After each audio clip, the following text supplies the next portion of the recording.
The high school years can be a very difficult time in a person's life.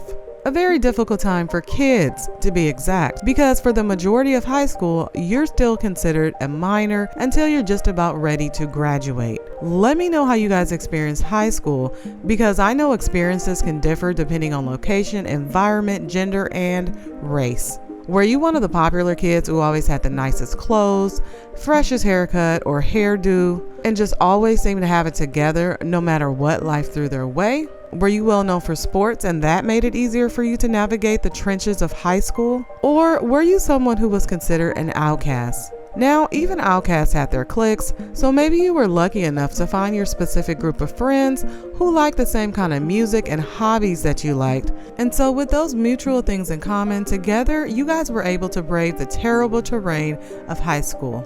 Or maybe you didn't and you were homeschooled or drop out or just decided to get your GED after a while. Leave a comment on how you survived the cesspool of hormones, testosterone, fashion show, popularity contests that make up the terrible terrain of high school. Now, let's get on to this story because it involves high schoolers. An argument between two teenagers at Brentwood High School on Long Island takes a dangerous turn when one of the girls' mothers got involved. And they had to give me 17 stitches. 17 stitches?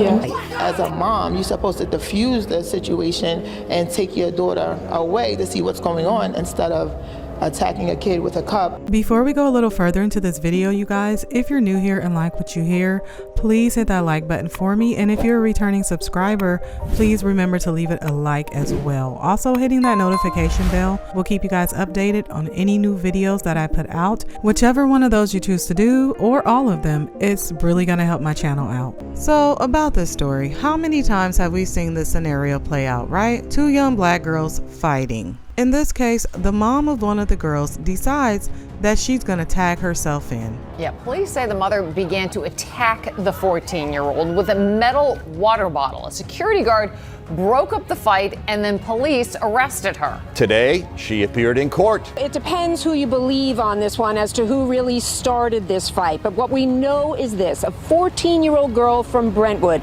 getting set to start 10th grade. She needed 17 stitches in her head yesterday after another girl's mom clocked her in the head with a metal water cup. Here is the video.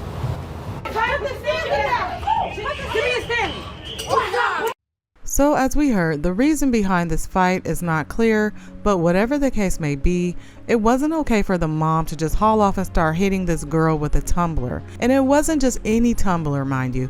It was a Stanley tumbler. And I don't know if you guys own one of these cups, but they are super heavy duty. So the mom hitting this girl in the head with it was essentially equivalent to her hitting her with a hollow metal pipe, in my opinion. And also in my opinion, the mom knew that the Stanley Cup could cause some considerable damage to the girl when she hit her with it, but she decided to do it anyways. Now, I did notice that in the beginning, both girls were holding Stanley Cups, and it looks like the victim's cup either got knocked out of her hand during the fight or she dropped it. So what is this, the new thing? Carry around a Stanley Cup in case some drama starts? And this just serves as a reminder that almost anything can be used as a weapon. So always be careful of your surroundings and pay attention to what people are holding in their hands, especially if they start to become combative with you. Security was at the high school where summer classes were taking place, but the officer who called for backup just couldn't stop the fight in time. We spoke with the 14-year-old girl, Madison Evans, who suffered the laceration in her head once again after some sort of fight as they were leaving the school. And the next thing you know, she wanted to fight. So her mom sort of told me to put the cup down. So I threw my cup, and she grabbed her daughter's cup, and she threw a punch, I threw a punch back, and we started fighting. Her mom just came in and started beating me with the cup.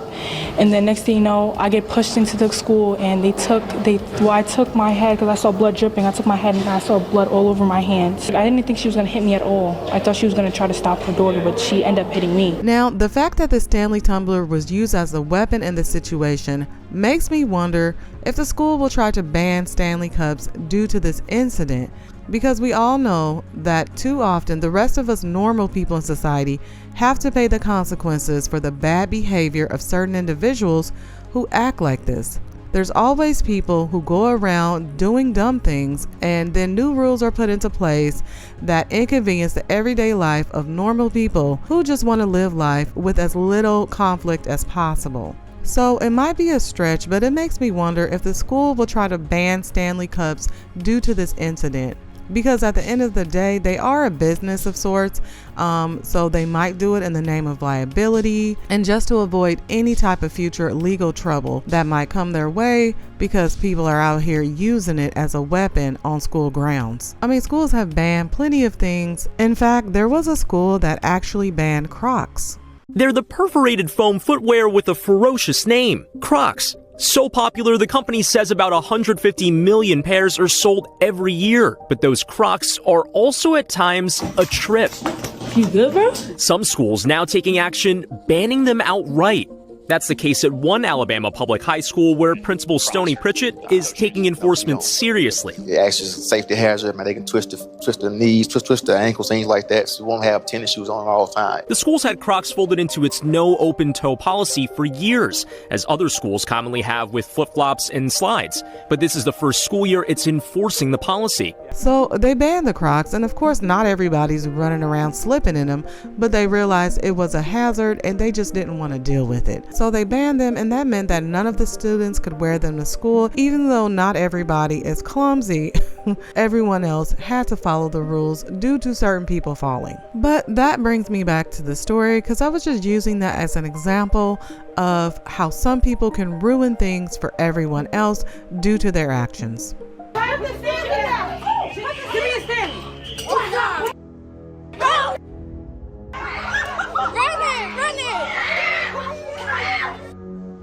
Outside Brentwood High School yesterday.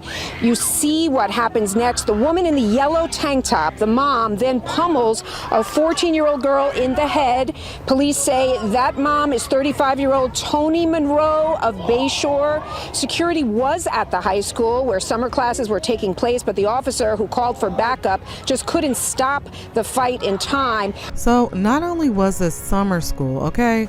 So these girls are probably there because they're failing in some classes and needed to make up some work. But then on top of that, they end up getting into this fight. 14-year-old Madison Evans about to start 10th grade here at Brentwood High School, describing a brutal fight as she left summer classes Tuesday morning. In this video taken by her cousin, you can see her arguing with another student, a 15-year-old girl in the lavender shirt. Security trying to keep them apart, doing what they can at first.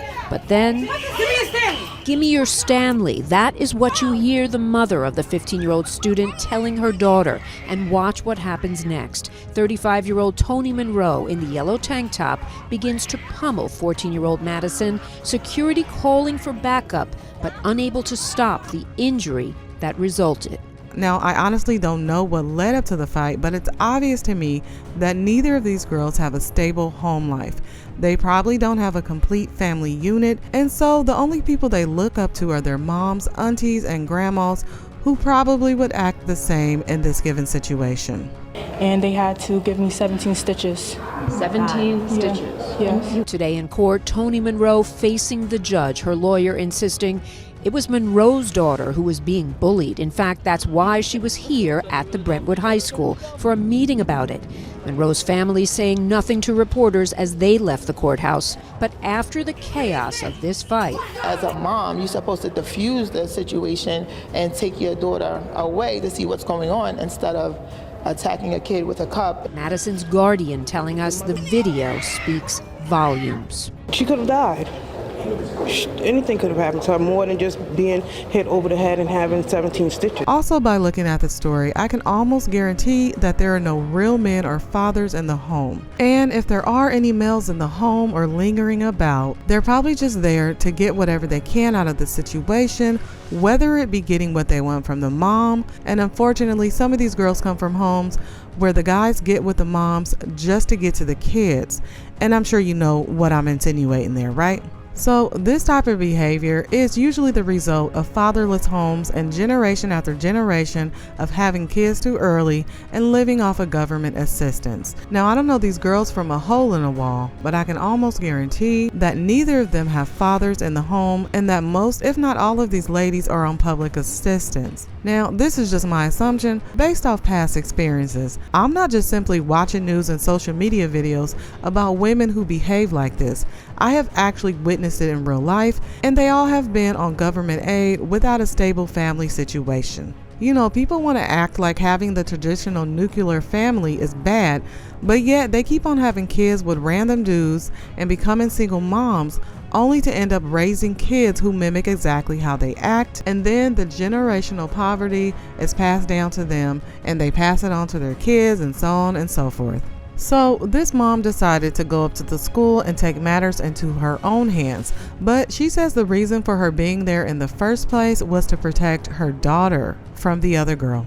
Yeah, and what you're looking at now is pictures of that mom, Toni Monroe, appearing in court just a short time ago. The defense attorney for Toni Monroe stating she has no prior criminal record. Monroe maintains she was at the school for a meeting because her daughter was being bullied, because her daughter was the one being bullied. So once again, it depends who you believe as to how this fight started, but what we know is this.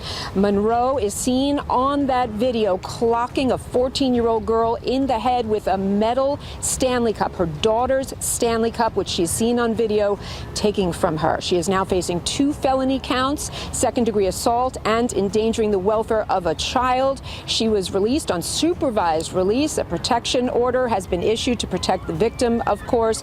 But once again, a very troubling case where a mom clearly hit a 14-year-old girl over the head with a metal Stanley Cup. So I'm not sure who was really bullying who, what really happened. We don't really know. Those details have not come out. But at the end of the day, if you're a parent, you are not supposed to jump in and start jumping another child. All right. It's different if, you know, your child is actually being assaulted and being beaten into the ground by someone for no reason.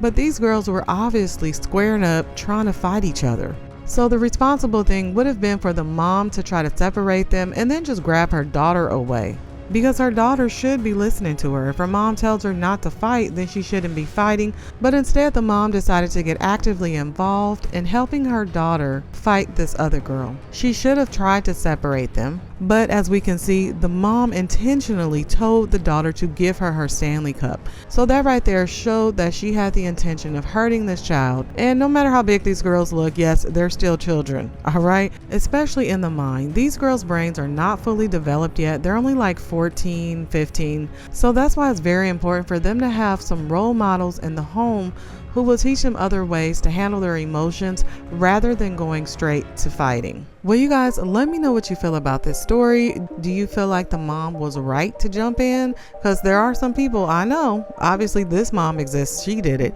There's some people who would actually agree that it was okay for the mom to jump in and defend the child. Do you feel like it could have been partly the school's fault? Because obviously there might have been a bully situation going on and maybe they didn't properly handle it. Either way, let me know how you feel about this, you guys. If you enjoyed the video, please remember to leave it a like. And if you're new here, subscribe.